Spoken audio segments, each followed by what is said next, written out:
भारत पर अरबों का आक्रमण। दोस्तों, भारत पर अरबों का आक्रमण से पहले हम थोड़ी सी चर्चा करेंगे कि उस समय जब भारत पर अरबों ने आक्रमण किया था तो उस समय भारत की स्थिति क्या थी और क्या आंतरिक घटनाएं चल रही थीं।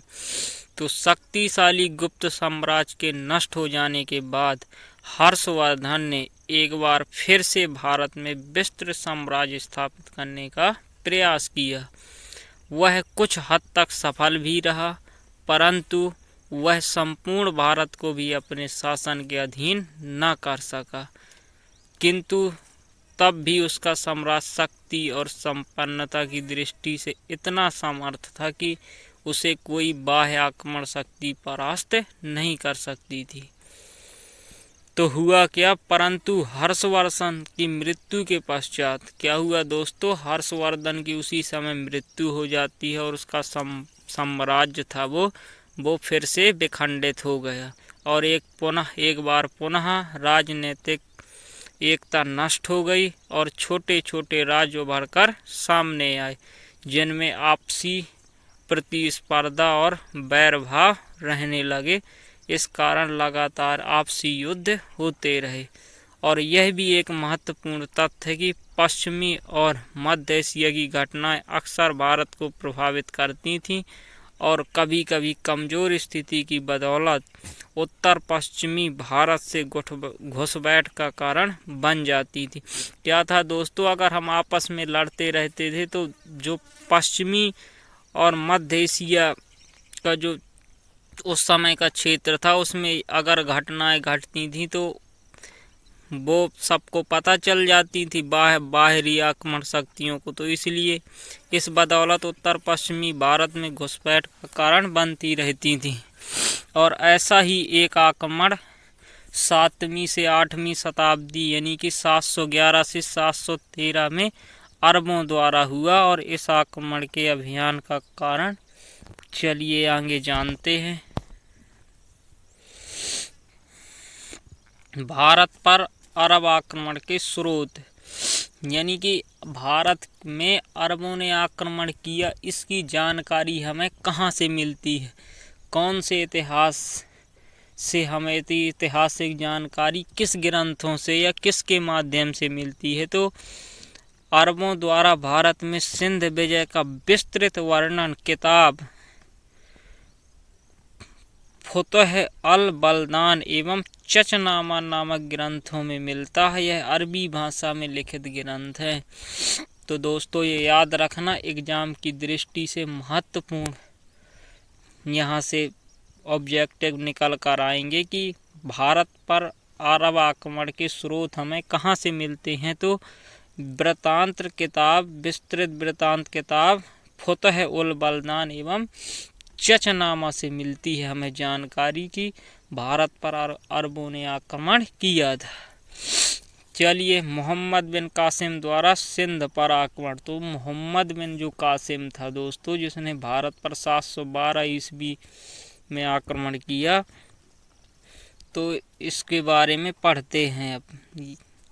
तो चूंकि भारत 8वीं शताब्दी के शुरुआत में विखंडित अवस्था में था तथा राजनैतिक दृष्टि से कमजोर था, इसका लाभ उठाकर सन 712 ईस्वी में बगदाद के गवर्नर यानी कि खलीफा अल हज्जाज के दामाद व चचेरे भाई मोहम्मद बिन कासिम ने सिंध पर आक्रमण किया। जो बगदाद जो वर्तमान इराक में कहलाता है, इसके गवर्नर थे खलीफा अल हज्जाज और उसका एक दामाद हुआ करता था मोहम्मद बिन कासिम और उसका चचेरा भाई भी था। कहीं कहीं इसका वर्णन मिलता है कि ये उस खलीफा का क्या था, ये दोस्तों भतीजा था।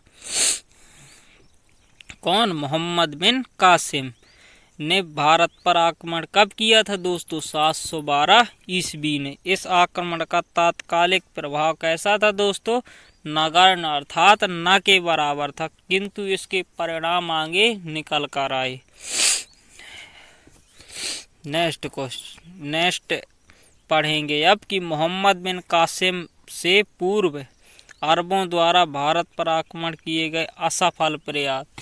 यानी कि मोहम्मद बिन कासिम प्रथम अरबी नहीं था जिसने कि भारत पर आक्रमण किया था, उससे पहले 4 आक्रमण और हो चुके थे भारत पर। अरबों द्वारा 4 आक्रमण और किए जा चुके थे। चलिए इनको शॉर्ट में पढ़ लेते हैं।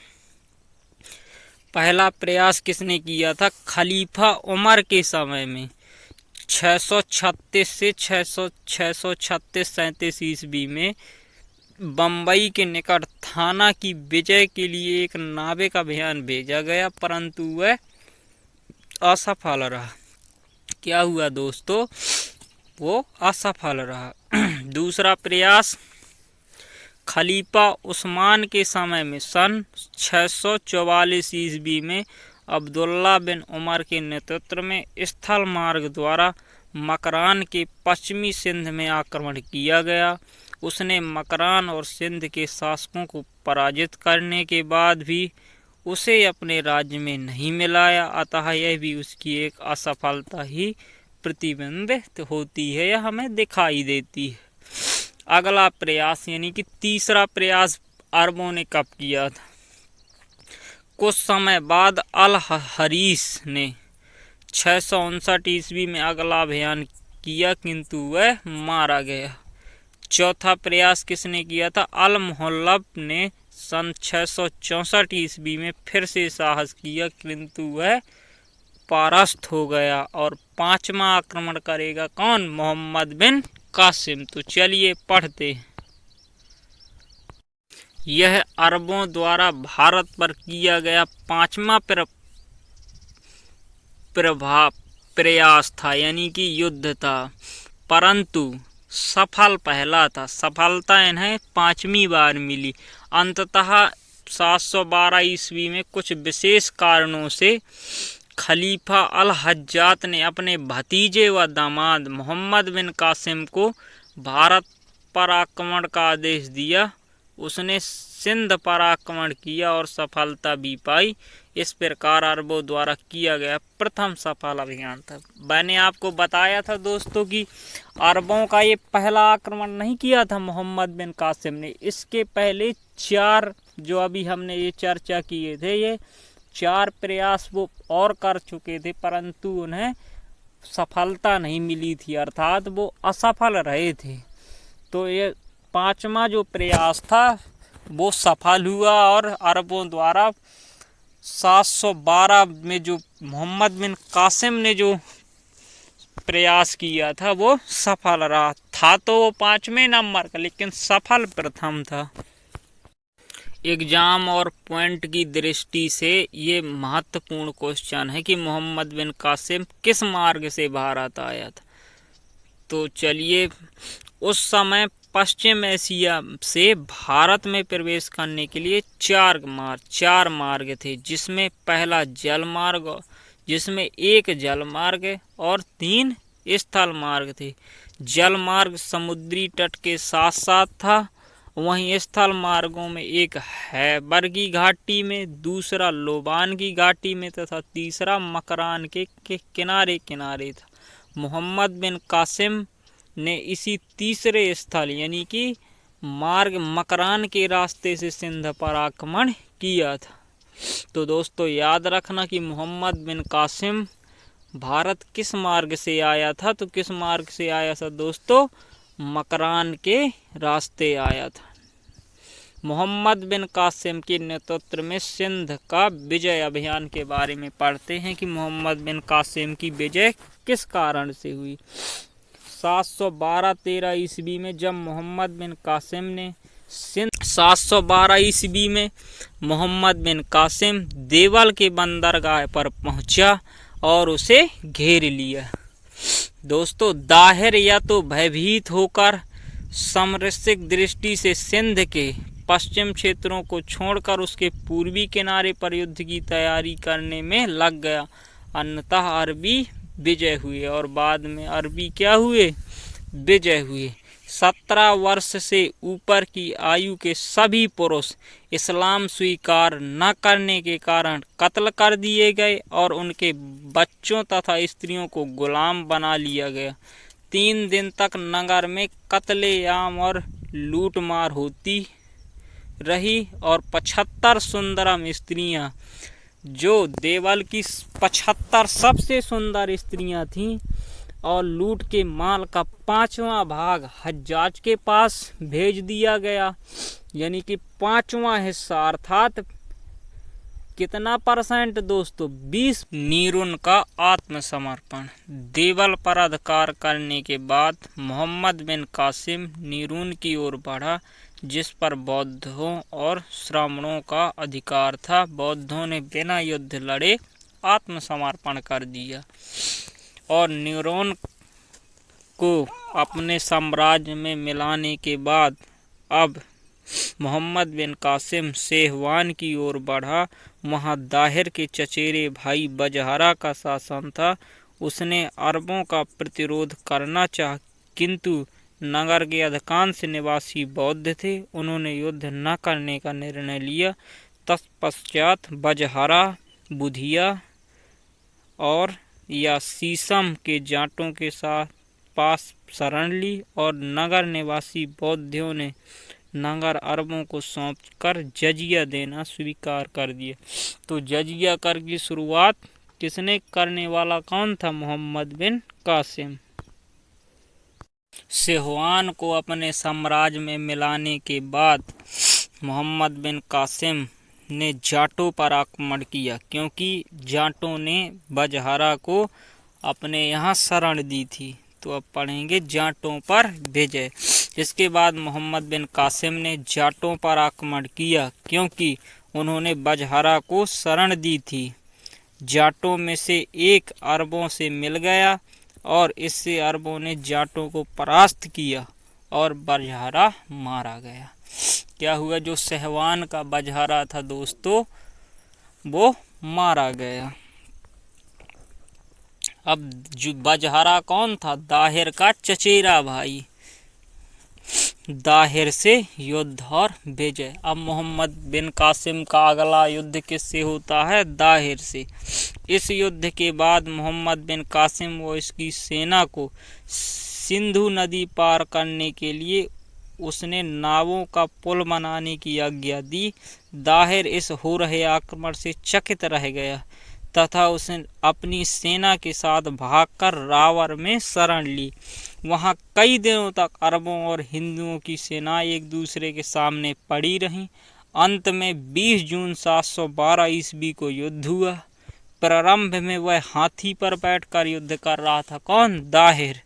किंतु उसका हाथी भयभीत हो गया। फिर उसे घोड़े पर युद्ध करना पड़ा, किंतु उसकी सेना को यह संदेश हो गया कि उसके नेता का अंत हो गया या मारा गया, क्योंकि सेना हाथी पर बैठे राजा को आसानी से देख सकती थी, जबकि वह अब घोड़े पर सवार था। क्या हुआ दोस्तों? दाहिर का और मोहम्मद बिन कासिम का 20 जून 712 ईस्वी में अंततः युद्ध होना शुरू हो गया। वह दाहिर था जो हाथी पर बैठा हुआ था, और हाथी पर बैठा और था तभी उसका हाथी भयभीत हो गया, और हाथी भयभीत होने पर उसने घोड़े पर बैठकर युद्ध का संचालन शुरू कर दिया।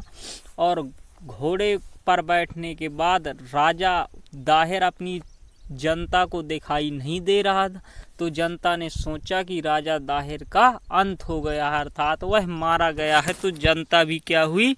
भयभीत हो गई, और वह जनता भयभीत हो गई और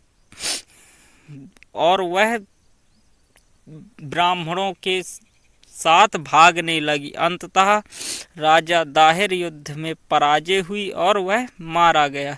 दाहिर की मृत्यु के बाद उसकी विधवा रानी बाई ने सिंध की स्त्रियों के साथ वीरतापूर्वक रावर दुर्ग की रक्षा करने का प्रयास किया, किंतु सफलता न मिलने पर उन्होंने जौहर कर लिया। तो राजा दाहिर की मृत्यु के बाद उसकी पत्नी थी जो रानी बाई, उसने मोहम्मद बिन कासिम का सामना किया, परंतु वह सफल ना हो सकी, और अंततः जब सफल ना हुई तो उन्होंने क्या किया दोस्तों? जौहर किया। जौहर क्या होता था दोस्तों? आग का कुंड हुआ करता था, जिसमें रानियां उस कुंड में आग में जिंदा गिरकर अपने जीवन लीला समाप्त कर देती थी। अब मोहम्मद बिन कासिम का ब्राह्मणवाद पर आक्रमण। रावर से मोहम्मद बिन कासिम ने ब्राह्मणवाद की ओर प्रस्थान किया, जिस पर दाहिर के ही बेटे जय सिंह का शासन था। 6 माह तक कड़े प्रतिरोध के बाद जय सिंह का एक राजमंत्री कासिम से मिल गया।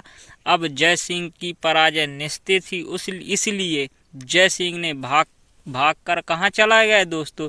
चित्तूर चला गया और यहाँ 8,000 से 20,000 व्यक्तियों की हत्या की गई और दाहिर की दूसरी विधवा रानी लड़ी और उसकी 2 कन्याओं सूर्य देवी और परमल देवी को बंदी बना लिया गया।